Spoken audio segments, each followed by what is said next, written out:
ശബരിമലയിൽ നിന്നും പുറത്തു വരുന്ന വിവരങ്ങൾ ഞെട്ടിപ്പിക്കുന്ന വസ്തുതകളാണെന്ന് ബി.ജെ.പി. മുൻ ദേശീയ അംഗം പി.കെ. കൃഷ്ണദാസ്. അയ്യപ്പന് കാണിക്കയായി ലഭിച്ച സ്വർണം നേരിട്ട് മോഷ്ടിക്കപ്പെട്ടിരിക്കുന്നുവെന്നും അദ്ദേഹം പറഞ്ഞു. സ്പോൺസർഷിപ്പിന്റെ പേരിൽ കോടികളുടെ കൊള്ളയാണ് നടന്നിട്ടുള്ളതെന്ന് ബി.ജെ.പി. ആരോപിച്ചു.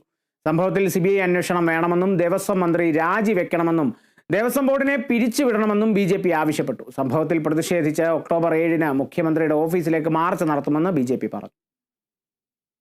ദിവസം തോറും പുറത്തു വരുന്നത് ഞെട്ടിപ്പിക്കുന്ന വസ്തുതകളാണ്. ഭഗവാൻ അയ്യപ്പന് കാണിക്കയായി ലഭിച്ച സ്വർണം നേരിട്ട് മോഷ്ടിക്കപ്പെട്ടിരിക്കുന്നു.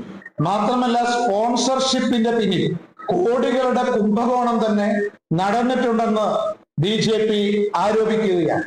സ്പോൺസർഷിപ്പ് തീവട്ടിക്കൊള്ളയെ കുറിച്ച് CBI അന്വേഷിക്കണമെന്ന് ഭാരതീയ ജനതാ പാർട്ടി ആവശ്യപ്പെടുന്നു. ദേവസ്വം മന്ത്രി തലസ്ഥാനം രാജിവെക്കണം എന്നാണ് BJP ആവശ്യപ്പെടുന്നത്. മുഴുവൻ കൂട്ടുനിന്ന ദേവസ്വം ബോർഡിനെ പിരിച്ചുവിടണമെന്നും ഭാരതീയ ജനതാ പാർട്ടി ആവശ്യപ്പെടുകയാണ്. മുഖ്യമന്ത്രിയുടെ വസതിയിലേക്ക് ആയിരക്കണക്കിന് ആളുകൾ പങ്കെടുക്കുന്ന മാർച്ച് സംഘടിപ്പിക്കും.